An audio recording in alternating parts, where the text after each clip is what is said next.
Иако според информациите од Номагас најголем дел од гасот кој влегува во земјава е руски, министерката за енергетика Божиновска тврди дека одлуката на Европската унија за забрана за транзит на руски гас низ ЕУ и до трети земји не треба да не загрижува.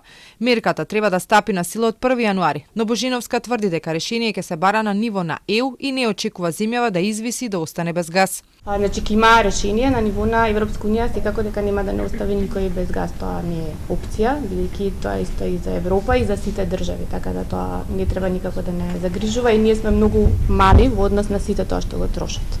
Од Номагас пак предпријатието кое врши пренос на газ во земјава вела дека само мал дел од овој енергенс не е од Русија. Од информациите кои ги добиле од трговците, голем дел од количините се токму руски газ кој се внесува преку Бугарија, земја која е членка на Европската унија. Според новите правила, купувачите од ЕУ нема да можат да потпишуваат нови договори за увоз на руски газ по 1 јануари, а сите постоечки ќе мора да бидат раскинати најдоцна до крајот на 2027-та. Но до тогаш Божиновска се надева дека ќе биде готов интерконекторот со Грција, преку кој би требало да се обезбедат поголеми количини на газ и од Азербејџан. Што се однесува за втората од 1.1.2027, тука веќе ние работиме на гасоводот со Грција, до тогаш би требало да е готов и мислам дека нема да има проблем. Од друга страна, тука е Александрополос, преку кој може да се обезбедува и течен газ, но централата извесен период не работеше. Сега, според последните информации, е во функција.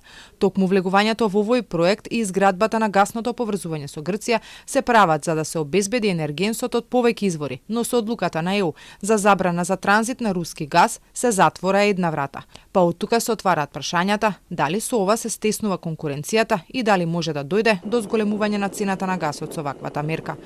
Гасот кај нас е важен затоа што се употребува за централното градско грење. Доста добар дел од топлинската енергија во грејната сезона покрива комбинираната централа Тето. Од друга страна пак во Србија, српската министерка за енергетика изрази сериозна загриженост поради ваквата одлука на Европската унија и додаде дека ситуацијата е речиси безизлезна.